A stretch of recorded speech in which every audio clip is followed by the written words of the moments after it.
ایمان والے تین قسم کے ہیں۔ قرآن کریم بیان فرماتا ہے کہ ایمان والے تین قسم ہیں۔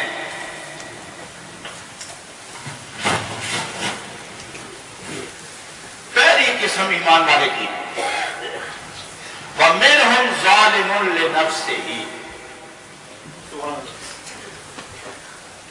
وہ آدمی جو مومن ہے، کلمہ پڑھتا ہے، سچا ہے، پکا ایمان میں، لیکن ظالم ہے۔ اور ظلم کی آسان تفسیر یہ ہے کہ ٹوپی پاؤں میں چلی جائے اور جوتا سر پہ چلا جائے تو اس کو ظلم کہتے ہیں۔ یعنی جو شے جہاں رہنی چاہیے وہاں سے ہٹ جائے تو اس کا ہٹنا ظلم ہے۔ تو یہ مومن ظالم کون سے ہیں؟ میں تو مومن، نماز نہیں پڑھتے، رمضان کا فکر نہیں، قرآن کی اہمیت نہیں، تلاوت عبادت نہیں، ریاضت محبت نہیں، لہو و لعب ہے، نفسانی فتوریں، شیطانی شروریں، دن ہے تو غفلت میں، رات ہے تو غفلت میں، فجر ہے تو گناہ میں، عصر ہے تو گناہ میں، گھر ہے تو فساد میں، سفر ہے تو اناد میں، ایک تمام باطل نفسانی خواہشات کی مستی میں اس کی راتیں اور دن کٹتے جا رہے ہیں۔ ہے مومن مگر ظالم ہے۔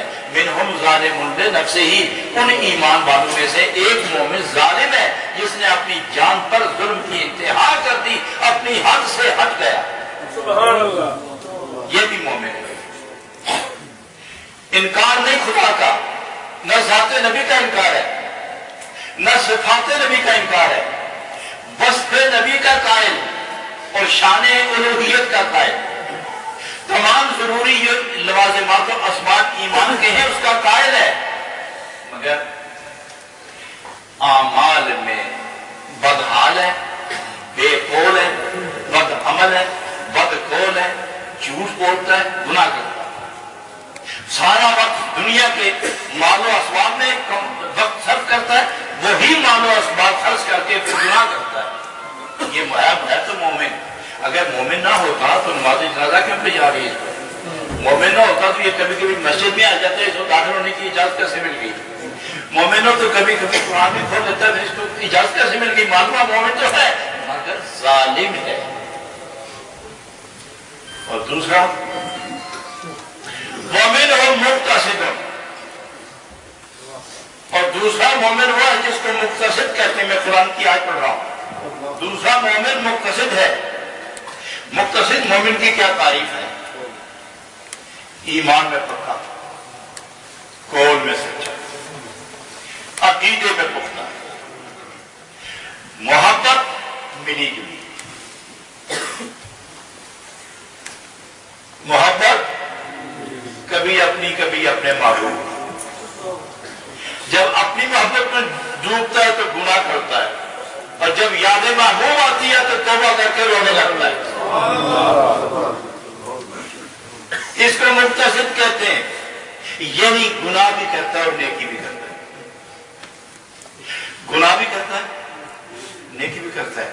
گناہ کر لے تو جب خدا اور خدا کے محبوب پاک کا خیال آئے تو روتا ہے، مسجدوں میں یا گھروں میں جا کے، اپنے گھر میں یا مسجد میں جا کے سر سجدے میں رکھ کے رونے لگتا ہے، معافی مانگتا ہے، قرآن کھولتا ہے، توبہ استغفار پڑھتا ہے، قرآن پڑھتا ہے، اور پھر وقت موقع آتا ہے، پھر نفس و شیطان کی شرارت کی قید میں آتا ہے، پھر گناہ کر لیتا ہے۔ تو گویا اس کا توڑ جوڑ کا سلسلہ لگا رہتا ہے، توبہ کر لی، پھر توڑ لی، پھر جوڑ لی، پھر توڑ لی۔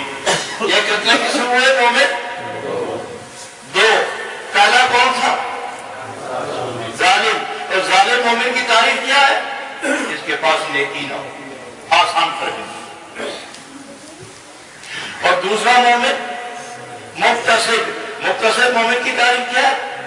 کہ جس کے پاس نیکی بھی ہو، نیکی بھی کمائے، گناہ بھی کرے، اور جب یاد محبوب آئے اور خیال باری آئے سر سجدے میں رکھ کے رونے لگ جائے، معافی رب العالمین معافی۔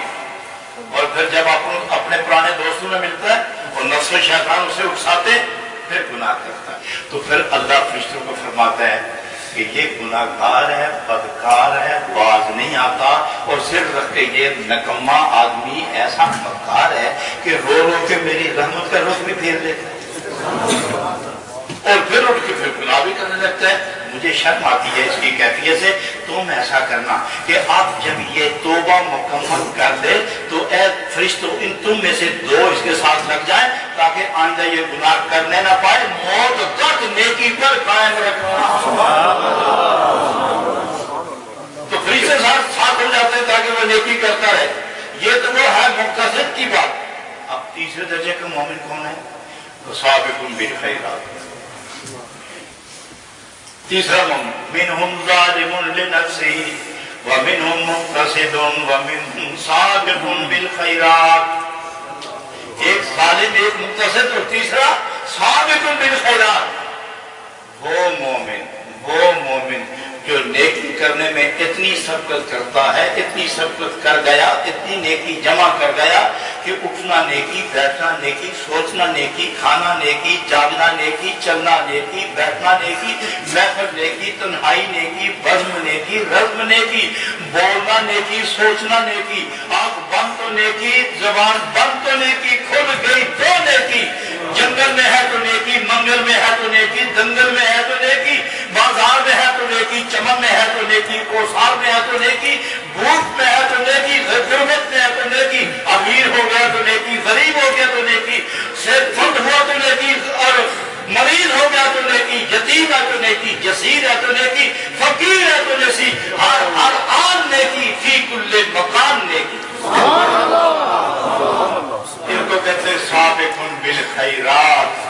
اب اللہ تعالیٰ پہلے 2 جماعتوں کو فرماتا ہے، اے ظالم مومن، اے مقتصد مومن، اب تم توبہ کرنے کے بعد اس جماعت کے ساتھ ہو جاؤ جہاں گناہ کی کوئی گنجائش نہیں ہے۔ سمجھے گا؟ تو نما صادقی